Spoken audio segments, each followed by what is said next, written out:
서해안 고속도로를 비추는 CCTV가 아래 위로 심하게 흔들립니다.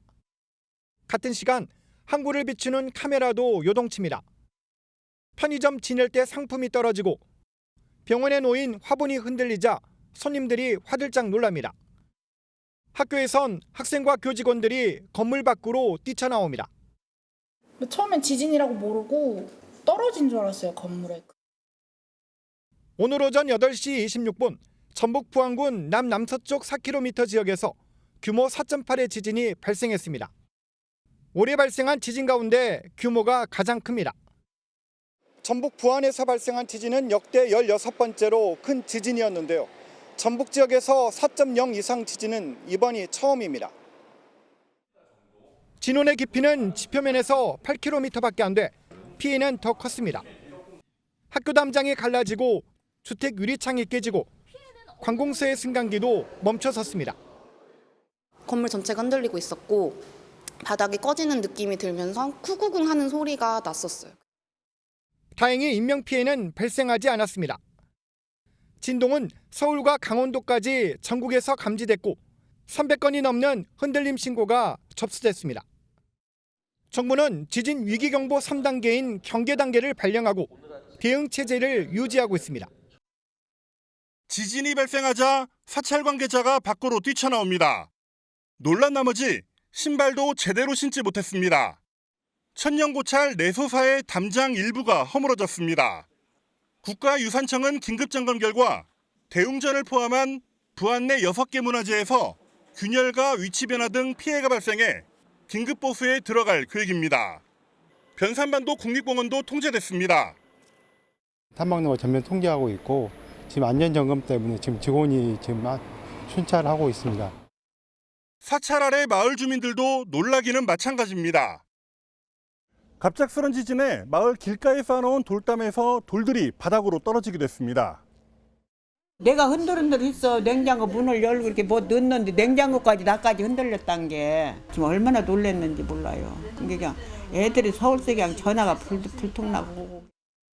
주민들은 지진 전조 현상이 있었다고 주장했습니다. 지진이 나기 전 하늘이 어두워지고 돌풍이 불다가 지진이 났다며 사찰 CCTV에도 비슷한 장면이 담겼습니다. 지진 나기 전에 10분 전에 여기가 완전히 새카맸었어요. 그러고 난 다음에 10분 후에 꽝 소리가 터지더라고요. 기상 전문가는 지진과는 무관한 자연현상일 뿐이며 당시 기상이 우연히 맞아떨어진 것으로 보인다고 설명했습니다. 원래 부안이 이렇게 큰 지진이 자주 발생하는 지역입니까? 네, 아닙니다. 이번 지진은 부안과 그 주변 지역에서 발생한 지진 가운데 아주 압도적으로 강한 지진이었습니다. 네. 이번 지진과 여진을 빼고 반경 80km 안에서 규모 3을 넘는 지진은 지금까지 27번이 발생했습니다. 반면 규모 4 이상은 전혀 없었고요. 그런데 갑자기 4.8 지진이 발생했기 때문에 이례적으로 강한 지진이 발생했다고 말할 수 있겠습니다. 네. 이번엔 뭐 둔한 분들은 모르겠지만 조금이라도 민감한 분들은 지진을 느꼈다는 분들이 많았습니다. 이유가 뭘까요?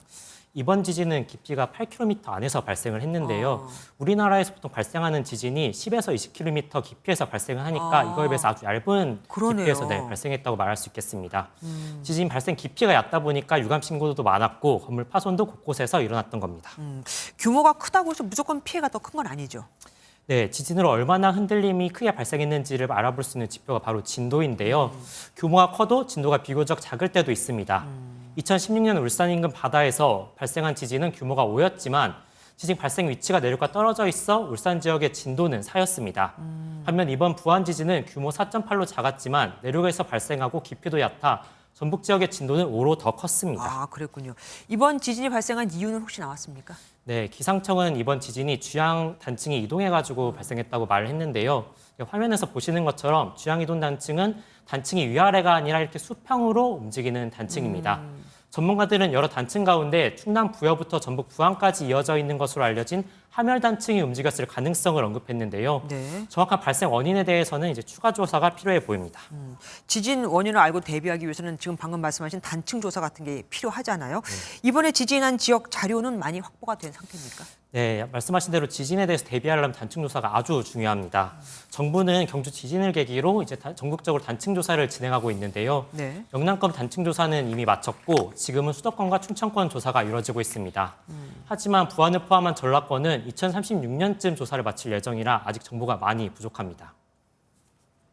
전라권도 거의 조사가 안 됐거든요. 그래서 조사를 하면 또 새로운 것들이 나올 수도 있어요. 이번 지진도 그랬고 요즘에 왜 이렇게 강한 지진이 많냐는 분들이 많거든요. 사실입니까? 저도 이 말을 듣고 한번 확인을 해봤습니다. 네. 이제 그래프를 한번 보시면은 규모 3 이상 지진이 발생한 횟수를 보니 늘어나고 줄어들기를 반복하는 경향을 보였고 이렇게 뚜렷한 증가세는 없었습니다. 네. 지진은 횟수보다 강진 가능성이 더 중요한데 규모 5.8의 경주 지진보다 더 강한 지진이 발생할 수 있다는 게 전문가들의 공통된 의견입니다. 지진은 우리나라 전역 어디서든 예상을 할 수 있는 상황이고 한반도에서 발생 가능한 최대 지진은 규모 7에 육박하는 지진일 거라고 생각합니다.